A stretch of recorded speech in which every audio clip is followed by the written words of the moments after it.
Je vais vous parler donc aujourd'hui de la distinction entre croire et savoir.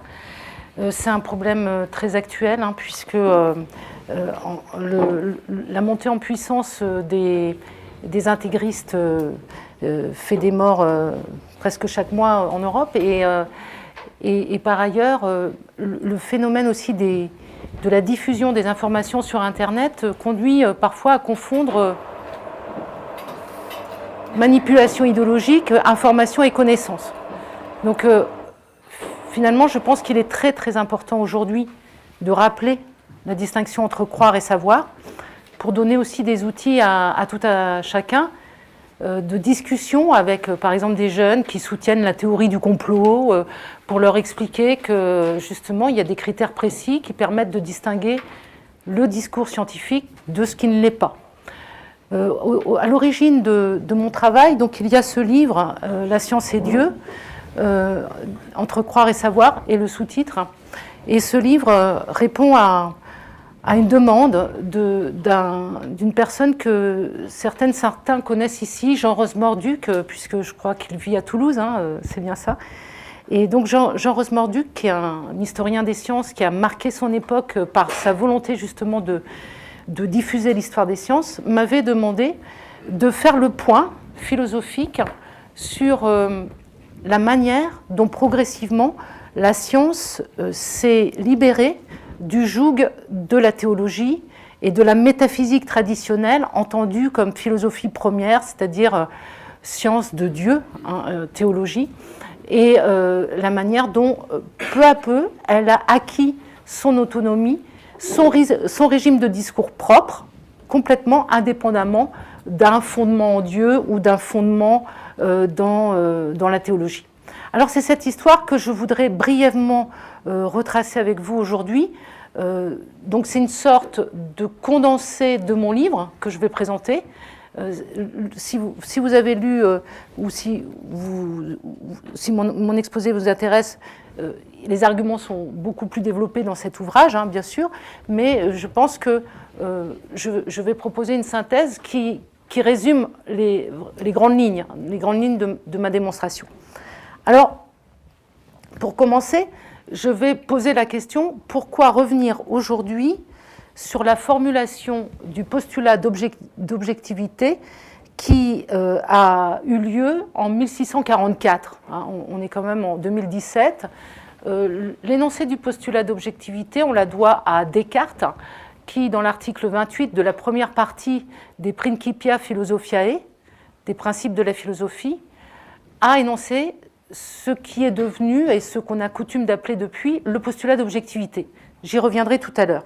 Alors, pourquoi revenir aujourd'hui à la formulation du postulat d'objectivité et surtout à la proscription que demande de faire Descartes des causes finales. Il dit qu'il faut proscrire de la recherche, alors il appelle ça de la philosophie, mais bien évidemment qu'à l'époque ça veut dire le savoir, ça veut dire la science en général et les connaissances.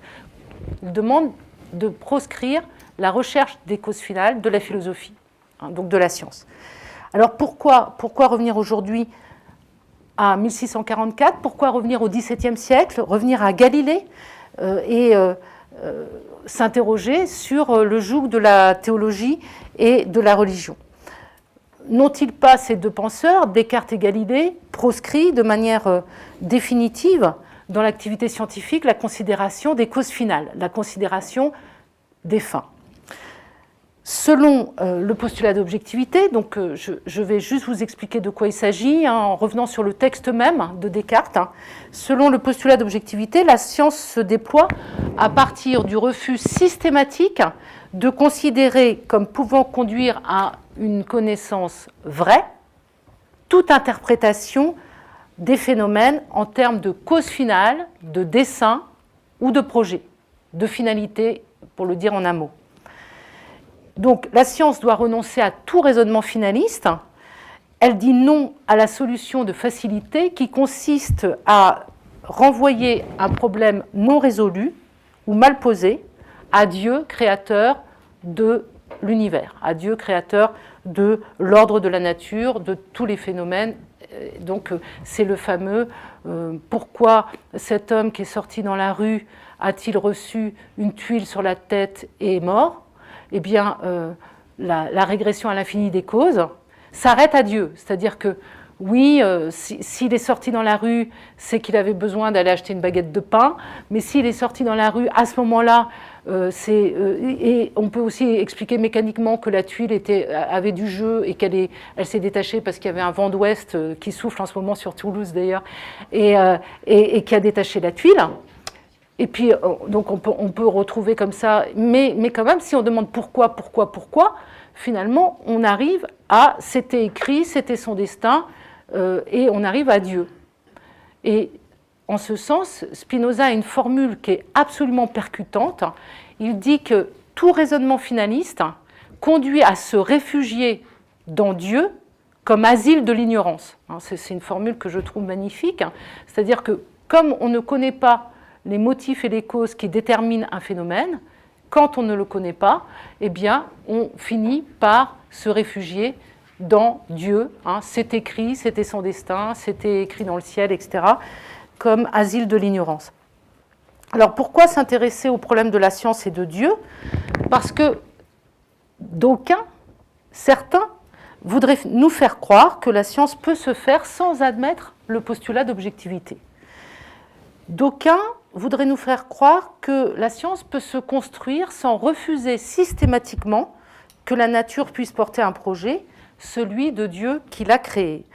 Et ces mêmes travaillent à un complet renversement de raisonnement en remettant en question le postulat d'objectivité que le prix Nobel de médecine Jacques Monod en 1965 reconnaît comme la pierre angulaire de toute activité scientifique. Il écrit cela dans Le hasard et la nécessité, qui est une œuvre vraiment importante de Jacques Monod qu'il publie en 1970. Eh bien, en remettant en question le postulat d'objectivité, ces personnes visent à fragiliser la science et à la rabaisser au rang de discours hypothétique et à ériger en même temps un discours qui est de teneur idéologique au rang d'hypothèse scientifique et donc au même rang que le discours scientifique argumenté qu'il rabaisse au niveau d'une hypothèse. Je vais m'expliquer plus avant en prenant un exemple à la fin de mon exposé, mais vous voyez, il y a une double opération qui est conduite par cette opération, par ces gens-là, c'est-à-dire élever un discours idéologique au rang d'une hypothèse scientifique et rabaisser une théorie scientifique qui est validée, corroborée par un certain nombre d'expérimentations au rang d'hypothèse scientifique. Et bien sûr, ce combat-là, il le mène sur le terrain extrêmement délicat de la biologie et notamment de la théorie de l'évolution des espèces. L'exemple que je vais prendre, mais qui va vous parler tout de suite parce que c'est un exemple qui est très important, notamment aux États-Unis, cette façon de faire, elle sévit depuis les années 80 dans le discours des républicains. C'est la théorie darwinienne de la sélection naturelle est une hypothèse et qui est équiprobable avec l'hypothèse créationniste, à savoir que c'est Dieu qui a fait toutes les espèces, qui a créé toutes les espèces. Donc j'ai lâché le mot. Pourquoi revenir au postulat d'objectivité? Eh bien justement pour se donner des armes, pour nous donner des armes contre l'infiltration insidieuse des créationnistes dans les sphères de pouvoir ou finalement les sphères d'influence qui font l'opinion de ce qu'est la science, de ce qui ne l'est pas. Et donc, les scientifiques sont souvent les cordonniers les plus mal chaussés, c'est-à-dire c'est ceux qui se défendent le moins bien de ces attaques idéologiques parce que, justement, ils sont persuadés, les scientifiques, et à raison, qu'ils sont dans une sorte d'autre monde parce qu'ils ont un discours qui obéit à d'énormes contraintes, justement les contraintes du postulat d'objectivité et du carcan méthodologique où toute proposition doit être soumise à des tests.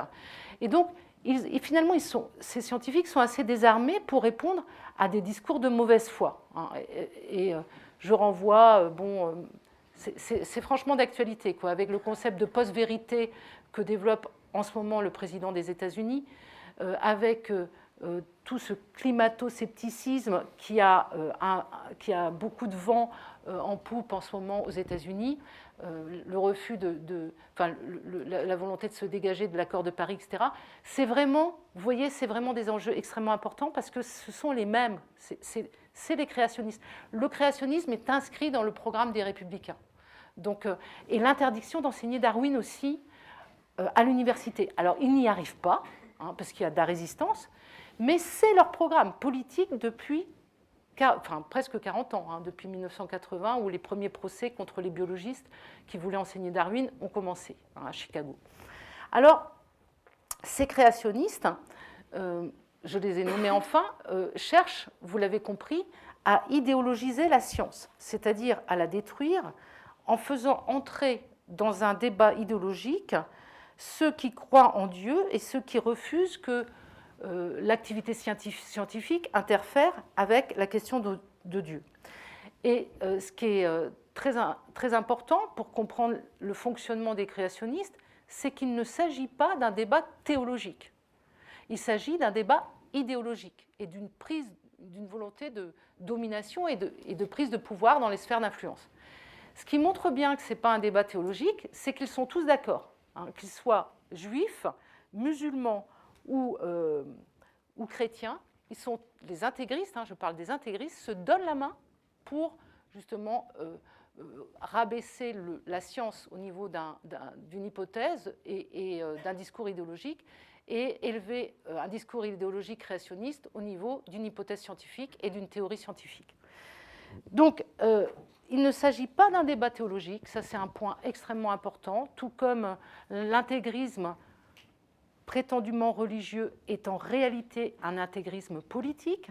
Je pense que vous êtes parfaitement d'accord avec moi.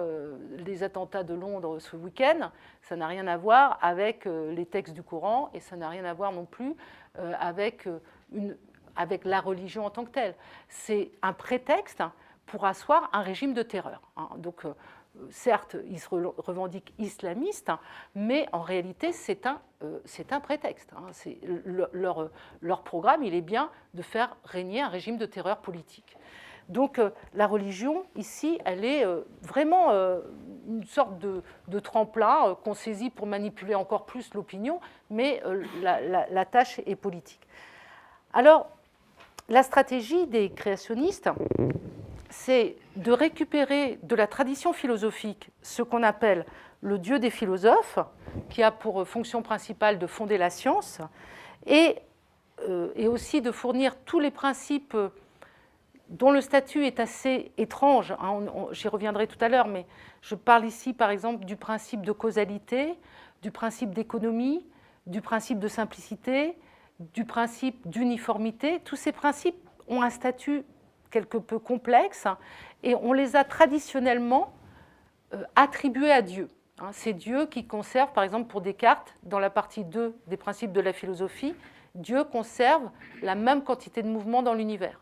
Donc les principes de conservation, qu'on appellerait aujourd'hui de l'énergie, ils sont insérés dans le concept de Dieu. C'est pourquoi Dieu a ce rôle de fondateur de la science. Alors, donc, les créationnistes récupèrent cette tradition philosophique de faire de Dieu le fondateur de la science et ils s'en servent pour imposer une vision idéologique de la science. Alors, leur mouvement, il est bien connu sous le nom de Intelligent Design, ce qui veut dire le dessin intelligent. Et cette expression anglaise, elle fait fond sur un argument extrêmement traditionnel en philosophie, qui est l'argument du dessin.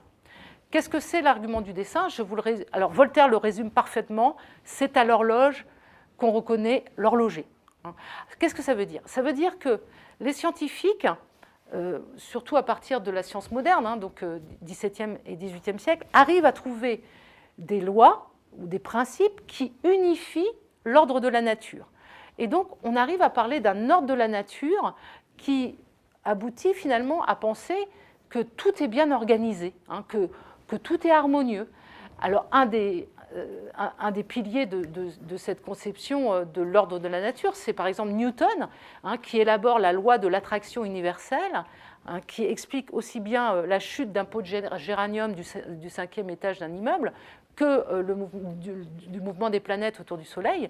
Et donc, cette unification théorique est extrêmement importante et donne du grain à moudre aux théologiens qui sont autour de Newton et qui disent « Ah, voilà, une seule loi pour expliquer tous les mouvements célestes et terrestres. Formidable. Ça montre bien que cet ordre de la nature n'est pas le produit du hasard, mais qu'il est issu d'un principe d'ordre qui est créateur de cet ordre, et ce principe créateur de cet ordre, c'est Dieu. Donc voilà ce qu'on appelle traditionnellement l'argument du dessein. Hein, vous voyez, on remonte d'un ordre de... Alors c'est plus, comment dire, rationalisé que quelque chose qui doit vous parler aussi, parce que ça fait partie d'une sorte de philosophie populaire, c'est « Oh, comme cette coccinelle est jolie !» Elle est magnifiquement bien géométrisée dans ses petits points noirs sur sa coquille rouge. La bête du bon Dieu qu'on l'appelle. Eh bien oui, parce que cette coccinelle montre bien que cette perfection des êtres vivants, cette perfection des anatomies n'est pas le fruit du hasard, mais renvoie au Créateur qu'est Dieu. Alors ça, c'est ce qu'on appelle, bon, je rentre un peu dans les détails, pardonnez-moi, mais la théologie physique, ou la théologie finalement naïve. C'est-à-dire, on part d'un détail, l'harmonie des ailes d'un papillon, par exemple, hein, ou l'harmonie des points noirs, ou du corps humain aussi. Souvent, c'est le corps humain dans toute son harmonie qui est pris en exemple. On part d'un détail de la nature et on en infère la cause qu'est Dieu, hein, la cause créatrice de ce détail qu'est Dieu. La théologie naturelle, elle est très proche de philosophie naturelle. Je vous rappelle que le texte où Newton élabore sa théorie de l'attraction universelle s'intitule Principia Mathematica Philosophiae Naturalis, qui veut dire principe mathématique de la philosophie naturelle. La philosophie naturelle signifie physique à l'époque, et elle se marie parfaitement bien, cette philosophie naturelle, avec la théologie naturelle. C'est-à-dire, autour de Newton, il y a un cercle de théologiens qui construisent la théologie naturelle à partir de la philosophie naturelle de Newton. Et donc, par la mise en œuvre de l'argument du dessein, résumé par Voltaire, c'est à l'horloge qu'on reconnaît l'horloger. Alors, si je vous parle de tout ça, c'est parce que les créationnistes, eh bien, connaissent très très bien cette tradition de la théologie naturelle, et finalement, ils veulent l'appliquer à la théorie de l'évolution des espèces, en disant qu'il y a un sens de l'évolution des espèces qui va toujours vers plus d'organisation, plus de complexité, et que ce sens général de la logique du vivant ne peut pas être dû au hasard, mais est dû à un créateur, et qu'ils appellent Dieu.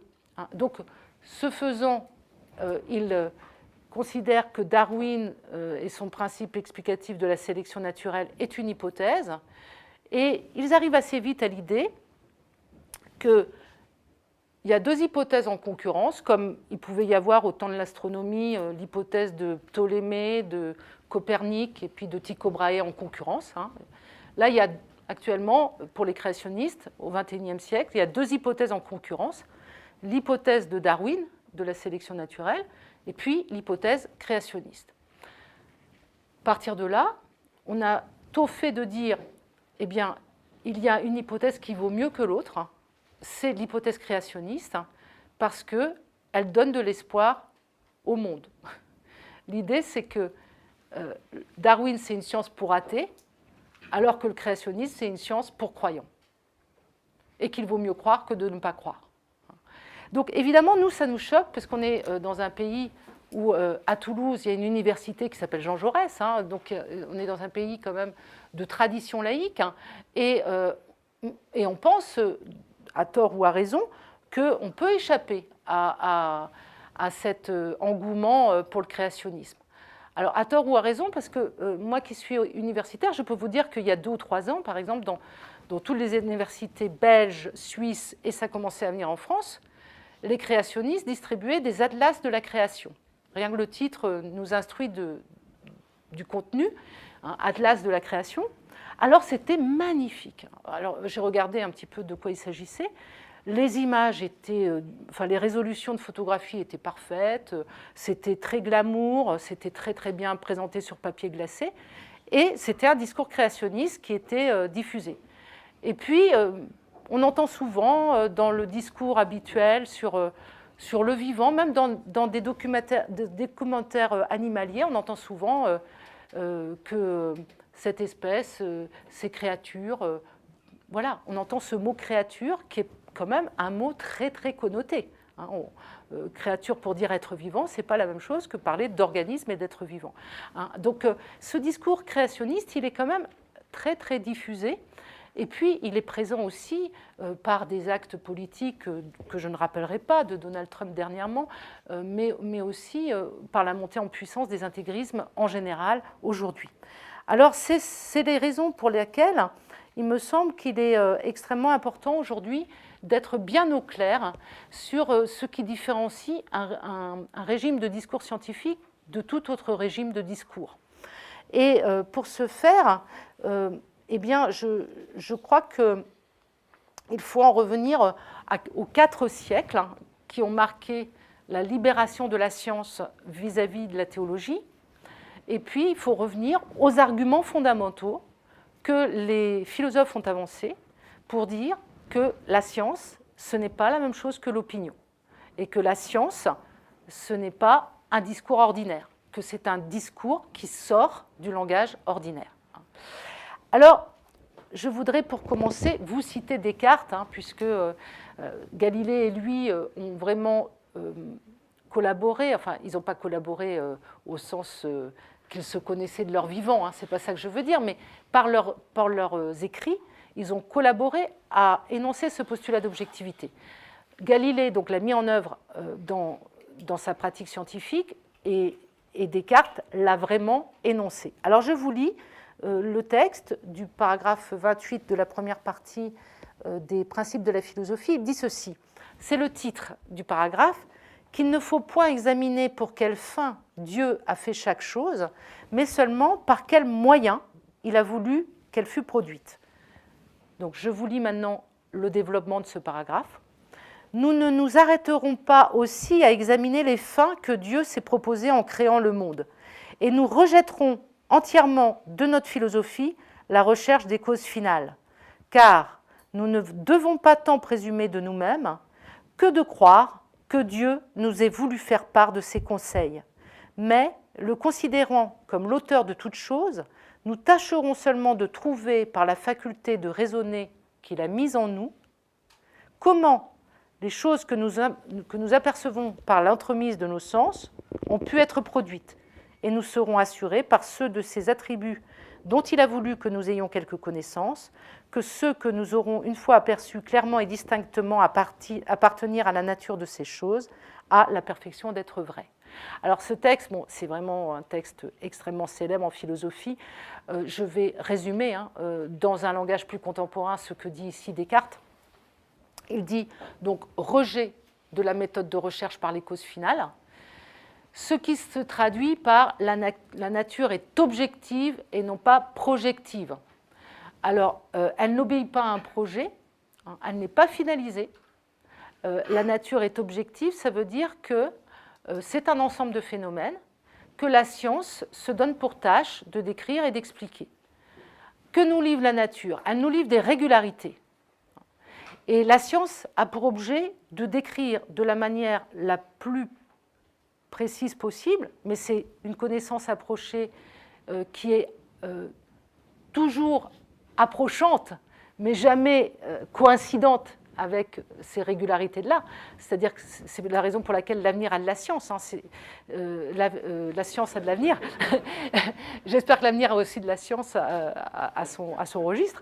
La science a de l'avenir, parce que la science est une connaissance approchée des régularités de la nature. Alors, on les connaît à un certain degré d'approximation au XVIIe siècle, chez les Grecs au 5e siècle avant notre ère, au XVIIe siècle aujourd'hui. Hein. Mais il y a une histoire des sciences, Frédéric est là pour en parler, qui témoigne de cette connaissance approchée des régularités de la nature par la science. Et toujours nécessairement approchée parce que nous ne sommes pas Dieu, nous n'avons pas le pouvoir d'omniscience, et donc nous sommes juges et parties de la science, juges et parties de l'univers. Donc on ne pourra jamais connaître entièrement l'univers, puisqu'il faudrait se placer à un point de vue du dessus qui a été très longtemps le point de vue de Dieu, mais dont Einstein a montré qu'il était une expérience de pensée fictive. C'est-à-dire qu'il n'y a pas, aujourd'hui on le sait, d'espace absolu, de temps absolu, de simultanéité absolue et de référentiel absolu.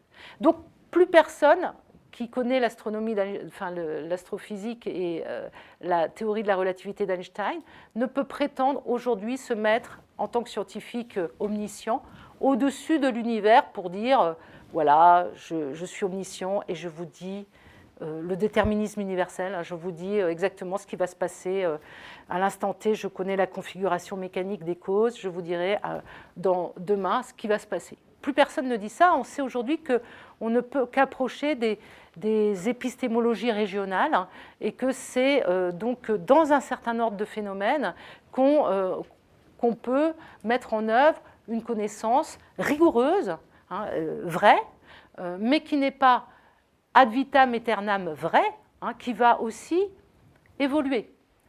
C'est-à-dire que ce qui est vrai aujourd'hui, c'est John Maddox, directeur de la revue Nature dans les années 90, qui avait coutume de commencer un exposé en disant cela, je ne publie que du faux. Enfin, ce qui sera faux demain. Et c'était intéressant comme remarque, hein, puisque ça montre bien l'historicité des propositions scientifiques. Alors, on n'a pas attendu le XXIe siècle pour penser cela. Et un autre philosophe que je voudrais convoquer ici, c'est Blaise Pascal, qui, vous le savez, était un mathématicien hors du commun. Il sait beaucoup. Alors à l'Observatoire, vous devez sûrement le connaître, puisqu'il est un des grands fondateurs de l'hydrostatique. Et notamment, on lui doit la loi selon laquelle la pression atmosphérique varie avec l'altitude. À l'époque, il le formule, les liqueurs pèsent selon leur hauteur. Hein, c'est la formule de Pascal. Formule qu'il arrive à démontrer, hein, proposition scientifique qu'il arrive à démontrer, en récusant ce qui avait prévalu pendant 22 siècles en science, à savoir que la nature a horreur du vide. Et ce que fait Pascal, c'est qu'il montre que tous les effets attribués à l'horreur du vide qu'aurait soi-disant la nature, sont en réalité des effets dus à la pesanteur de l'air. Donc il fait enfin on en reparlera si vous voulez, mais il fait une expérience qui est très célèbre, l'expérience du Puy-de-Dôme, hein, où il mesure en fait la pesanteur de l'air en bas. Enfin, c'est pas lui directement c'était pas un grand sportif, hein, Pascal. Donc c'est son beau-frère qui l'envoie faire la randonnée en bas et en haut du Puy-de-Dôme. Mais donc, il y a le tube de mercure et le haut du tube vide qui mesure en bas, qui mesure en haut. Et là, il constate effectivement que ça varie. Alors, il avait fait une première expérience en bas et en haut de la tour Saint-Jacques, à Paris. Mais là, la hauteur n'était pas assez grande pour voir une différence de hauteur dans le tube de mercure. Donc, il la recommence au Puy-de-Dôme, où là, l'expérience s'avère tout à fait parlante et prouve donc cette idée de Pascal que les liqueurs pèsent selon leur hauteur. Et Pascal, donc, il est janséniste par ailleurs, hein, est profondément croyant, à tel point croyant que je vais juste vous raconter cette petite histoire. Comme c'était un grand mathématicien, parfois, dans les salons parisiens, qu'il fréquentait guère, hein, parce que ce n'était pas un philosophe mondain, il avait quand même parfois du plaisir à discuter avec d'autres mathématiciens. Et là, sous son habit, il avait une sorte de bure avec enfin c'est assez horrible, hein, mais avec des pointes qui allaient sur ses flancs, et quand il prenait trop de plaisir à la conversation, il serrait comme ça son habit pour se faire enfoncer les pointes dans les flancs, pour dire, bah non, il ne faut pas que je prenne trop de plaisir terrestre, parce que moi, ce qui compte, c'est mon salut. Donc, pour vous dire à quel point, quand même, il était extrêmement croyant. Enfin, les jansénistes, c'était pas des tendres, hein, c'était pas des modérés à l'époque. Eh bien, cet homme, on lui doit une des meilleures formulations qui soit sur la distinction à faire entre le discours scientifique et un autre discours. Et ceci se trouve dans la préface au traité du vide, où il dit ceci: les matières où l'on recherche seulement de savoir ce que les auteurs ont écrit, donc domaine où il place la théologie, reposent sur l'autorité. Et les matières qui ont pour objet de chercher et de découvrir les vérités cachées qui reposent sur l'expérience et le raisonnement ont pour donc critères le raisonnement et l'expérience. Donc il distingue ce qui relève d'une tradition textuelle, hein, où on consulte les textes, donc la Bible, le Coran, la Torah, et puis où on fait que, là il faut se reposer sur l'autorité des textes, et puis les matières où l'on cherche à connaître la nature, où là c'est le raisonnement et l'expérience qui sont les critères le critère de vérité. Et il a surtout cette formule qui est, je crois, très très parlante, c'est qu'il dit que la science et la théologie ont des droits séparés. Ça c'est vraiment, je pense, quelque chose de très fort, hein, qu'il dit en 1648 ou 51, hein, parce qu'il y a une hésitation sur la date de la préface du traité du vide, mais vous voyez, on est vraiment au milieu du XVIIe siècle, hein, et aussi bien Descartes que Pascal insistent pour donner à la science un régime d'autonomie par rapport à tout autre discours. Et donc, c'est pourquoi je voulais aussi citer Pascal, parce que ce qui est intéressant avec Pascal, c'est qu'il montre qu'on peut être scientifique et croyant. Sauf que on n'est pas dans le même régime de discours quand on fait de la science et quand on écrit, par exemple, je ne sais pas moi, les Pensées. Hein, les Pensées, c'est une œuvre de Pascal qui est assez, comment dire, une apologie, hein, du salut en Dieu. Eh bien, cette œuvre-là, c'est un autre régime de discours que celui dont il use dans son traité du vide, qui malheureusement a été perdu, mais dans d'autres opuscules scientifiques, où il met en œuvre justement le raisonnement et l'expérience.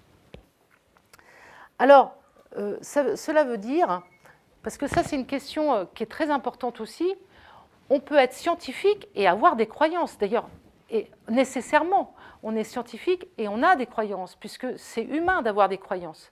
On ne peut pas vivre sans croyances. Je crois, par exemple, et c'est une croyance que vous partagez toutes et tous dans cette salle, je crois que les corps extérieurs existent. Vous, moi, mon propre corps. Et pourtant, c'est un problème métaphysique sur lequel se sont cassés les dents, les philosophes se sont cassés les dents depuis plusieurs siècles, et qui est extrêmement difficile à démontrer. Hein, que nos perceptions renvoient à des objets qui existent véritablement en soi. Donc c'est un problème philosophique traditionnel, on va dire, mais on partage toute cette croyance, toute cette croyance ici présente que les corps extérieurs existent. Et qu'on est tous aussi dans un réalisme scientifique, c'est-à-dire que même si je suis anéanti, allez, vous allez continuer à être dans cette salle. Mais il y a eu des philosophes pour penser que si je suis anéanti, plus rien n'existe. C'est Berkeley, par exemple, au XVIIe siècle, qui soutient l'immatérialisme. N'existe que ce qui est perçu. Donc moi, si je ne perçois plus rien n'existe. Mais il y a aussi des positivistes scientifiques au XXe et XXIe siècle qui soutiennent cette idée, que n'existe que ce qui est observable. Alors, pour vous l'expliquer dans une formule plus contemporaine. Alors donc, ce qui est très important ici, et c'est un point, je pense, sur lequel il faut insister, parce que c'est là qu'il y a trouble dans la science, parfois, il y a un trouble dans la science, c'est qu'il y a certains scientifiques qui n'hésitent pas à dire que la science est fondée en Dieu. Parce que, vous savez, les créationnistes, ils sont quand même très intelligents, donc ils ont subverti un certain nombre de scientifiques extrêmement doués et extrêmement forts, aux États-Unis mais ailleurs, pour apporter de l'eau à leur moulin créationniste. Et donc, les argumentations des scientifiques, ils ont un nom, ils sont parfaitement reconnus dans le monde scientifique par leurs pairs, mais en plus, ils apportent une caution aux créationnistes, c'est-à-dire qu'ils sont interrogés par des scientifiques ou ils écrivent des livres grand public en disant Dieu existe. D'ailleurs, moi, en tant que scientifique, je peux vous dire que le monde ne serait pas comme il est si Dieu n'existait pas. Et ce faisant, ils brouillent les cartes parce que ils s'autorisent, ils utilisent leur autorité scientifique pour la projeter dans un discours qui n'est plus scientifique. Alors, je crois qu'il y a une métaphore qui pourrait parfaitement vous expliquer leur manière de faire, qui est démagogique, bien évidemment. C'est qu'ils sont reconnus et ils ont une sorte de casquette reconnue internationalement, de casquette de biologistes ou de théoriciens de l'évolution bien reconnue dans les publications, dans Nature, etc. Cette casquette, donc, elle est très visible, hein, elle a une visibilité internationale. Et puis, ils sont interrogés par un journaliste et ils disent « Ah ben oui, moi,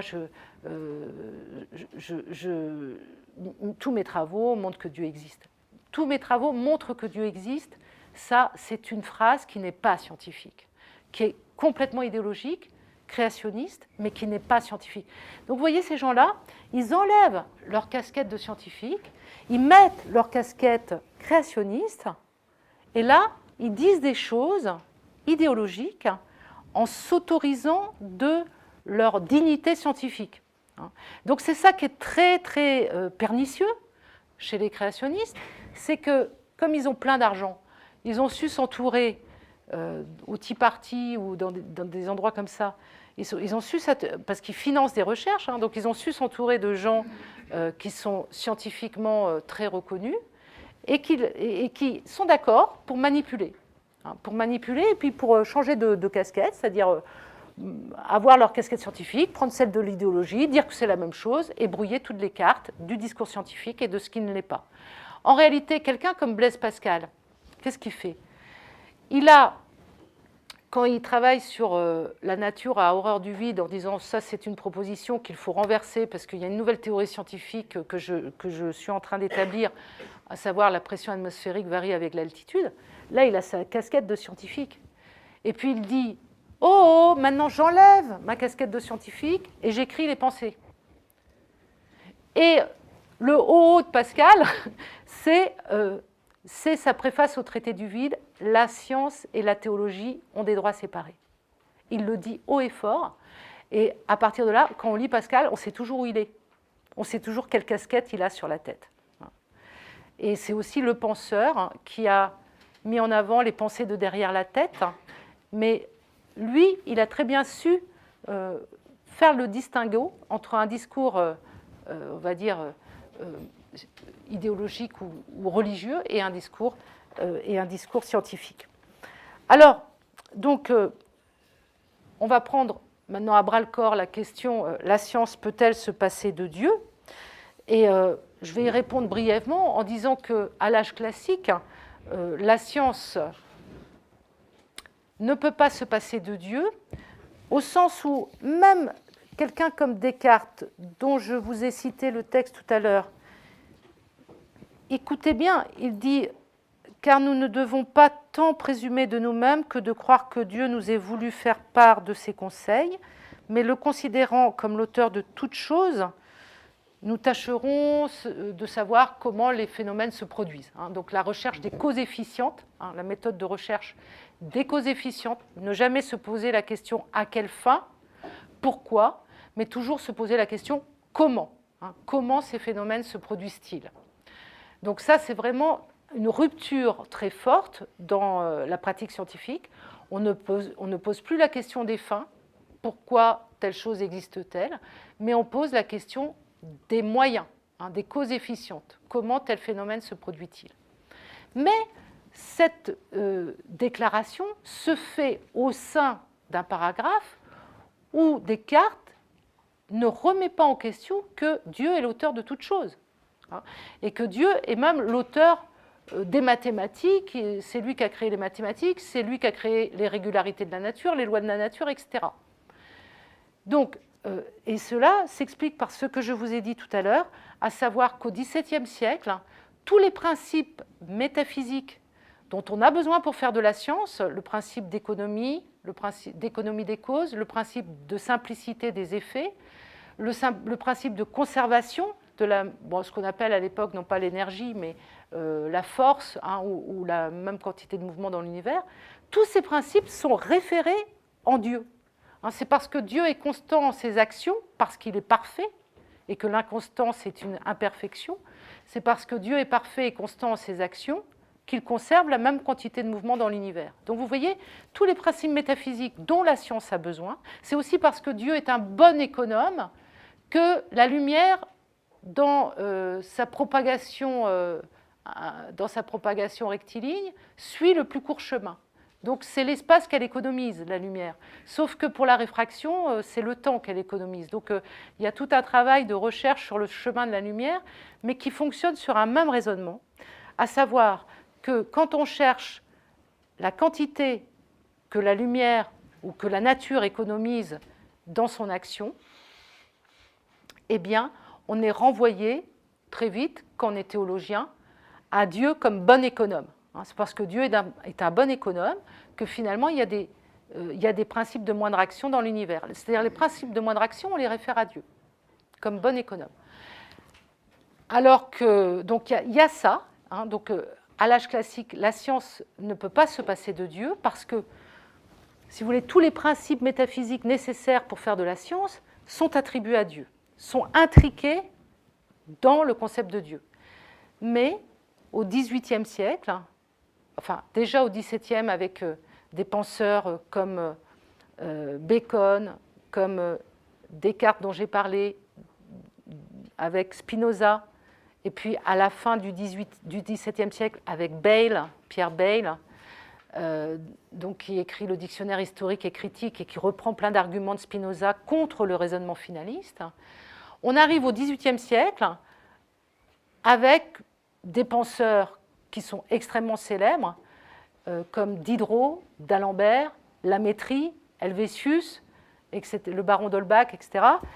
Alors Voltaire, je le mets un peu à part, vous allez comprendre très bien pourquoi tout de suite, qui vont œuvrer pour laïciser la science, hein, c'est-à-dire vraiment la libérer du joug de la théologie et de la religion. Alors je mets Voltaire à part, pourquoi ?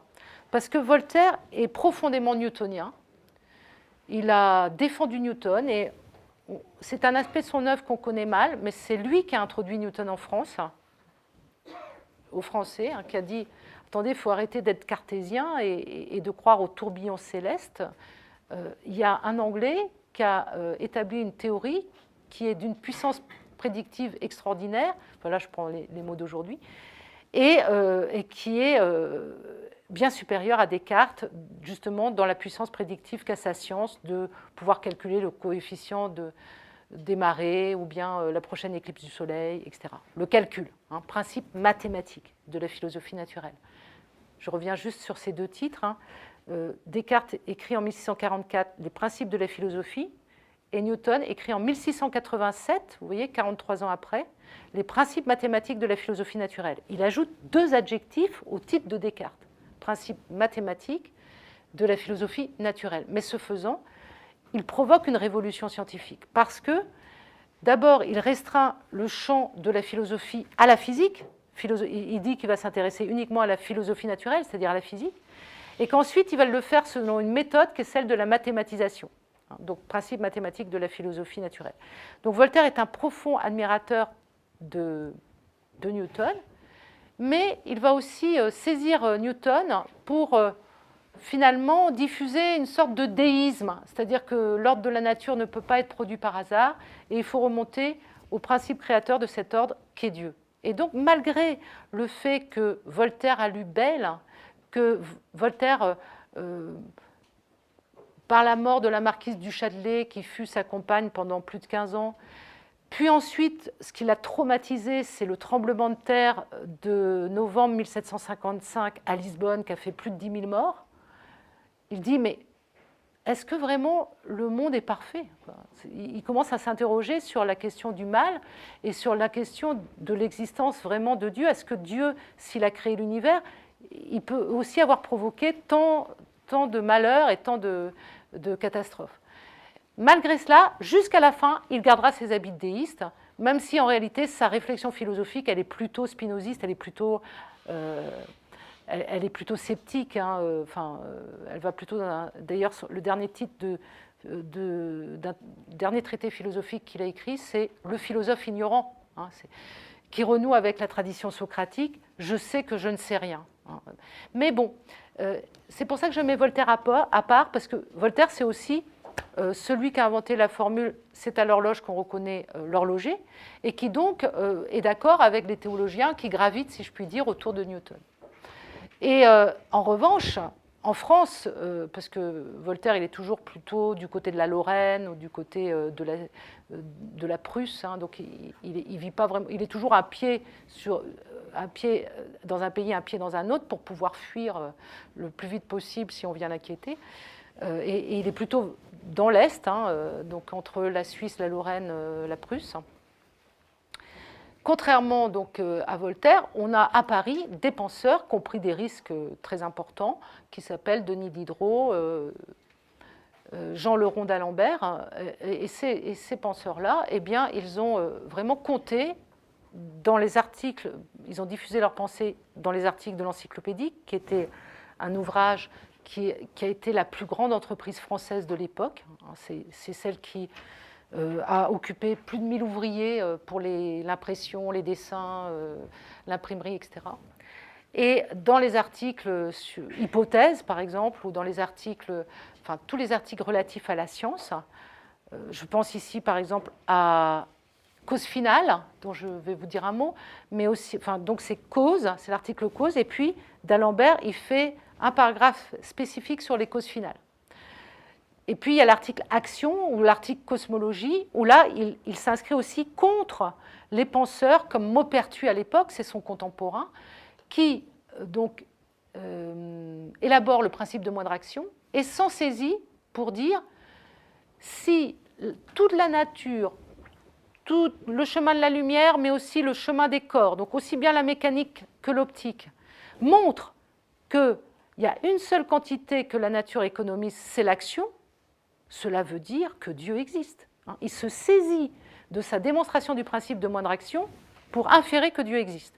Alors, contre ces démonstrations-là, qui relèvent de la théologie naturelle, d'Alembert s'inscrit en faux, et il y a plein d'articles de l'Encyclopédie, vous pouvez aller les voir, et c'est en ligne, donc c'est facile à trouver, Action, Cosmologie, où il montre que le principe de moindre action est un principe scientifiquement bien établi, bien démontré, mais que, par contre, son utilisation ou son instrumentalisation pour prouver l'existence de Dieu et faire un usage finaliste et à proscrire du discours scientifique, et ne relève pas de la science.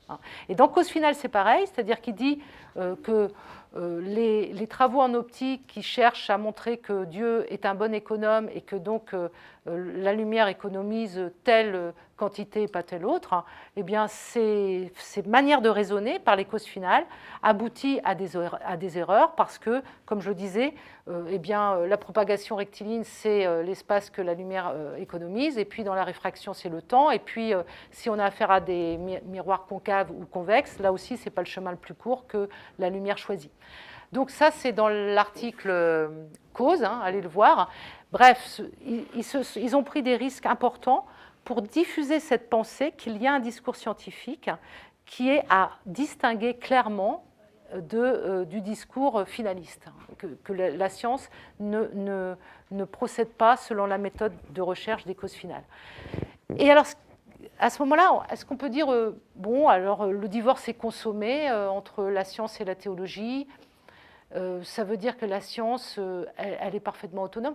Alors, il faut bien comprendre que la science ne peut pas se passer, j'ai envie de dire, du métaphysique, non pas de la métaphysique, parce que la métaphysique, très longtemps, c'était la philosophie première dans la tradition, et c'est à la fois la science de Dieu, mais aussi la reine des sciences. Donc, elle était fondatrice de tout l'arbre du savoir, et on mettait la métaphysique et la science de Dieu, et puis de ces fondements-là découlaient toutes les branches du savoir.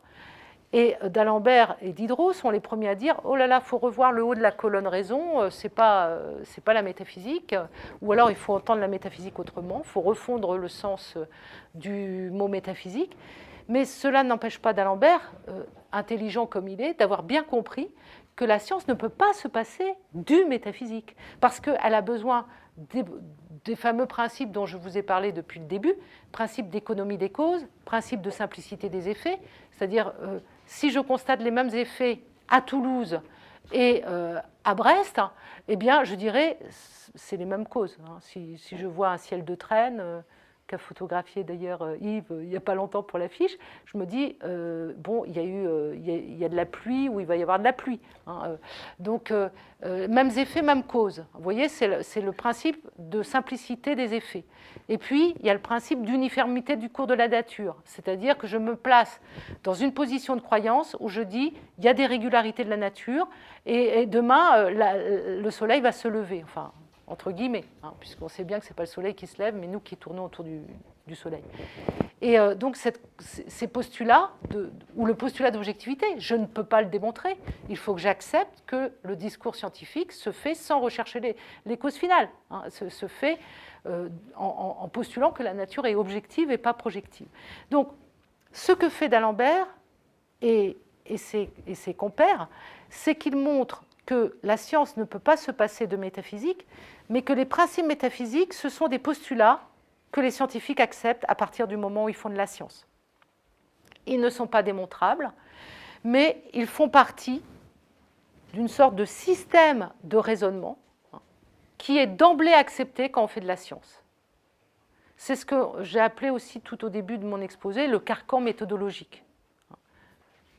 Quand on fait de la science, on accepte le postulat d'objectivité, et puis on met en œuvre, de manière plus ou moins consciente, un certain nombre de principes, principe d'économie des causes, principe de simplicité, principe d'uniformité de la nature, qui aident l'esprit, justement, à acquérir ou à inventer ou à élaborer cette connaissance approchée des régularités de la nature.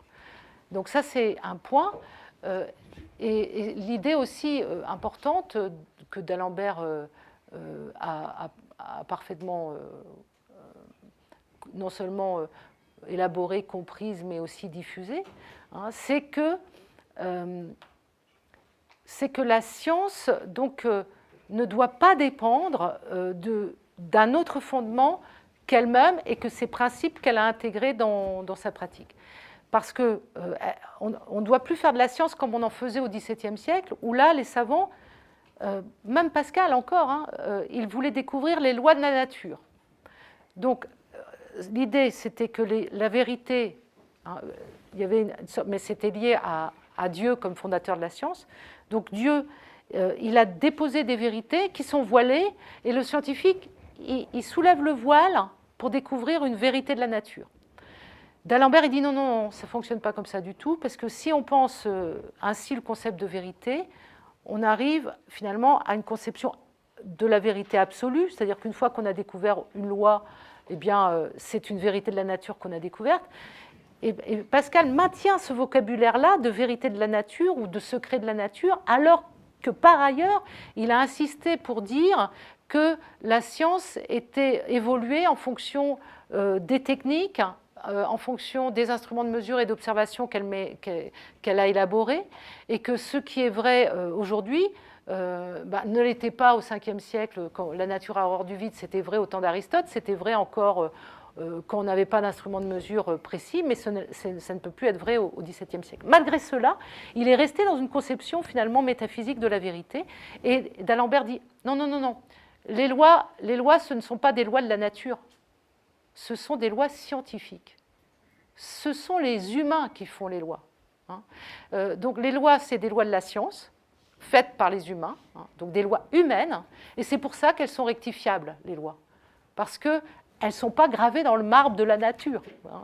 Elles sont faites par les humains, et les humains se trompent, ou sont dans une connaissance approximative qu'il faut toujours pouvoir améliorer. La connaissance est perfectible, la science a de l'avenir.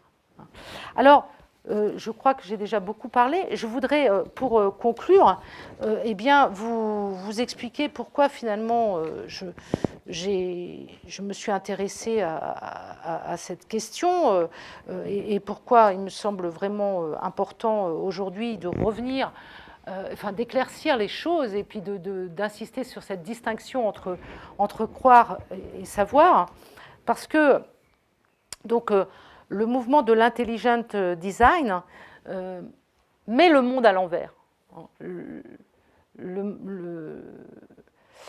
Je repense à un article que j'ai lu dans Le Monde de dimanche, lundi, et de vendredi aussi.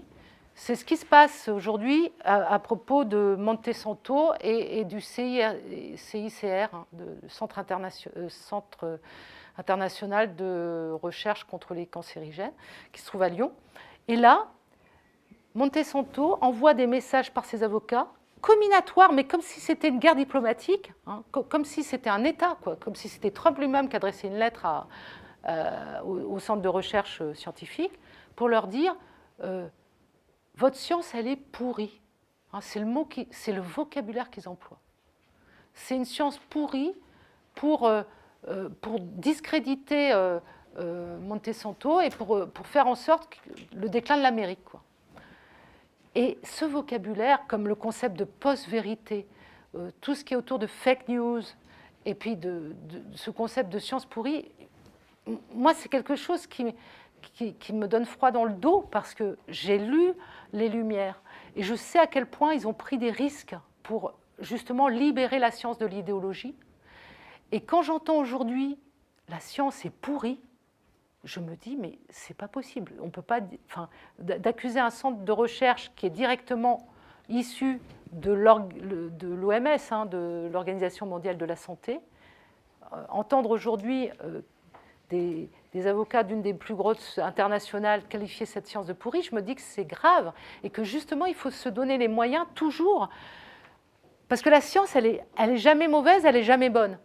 La science, elle fait ce qu'elle a à faire, c'est-à-dire une connaissance approchée des régularités de la nature.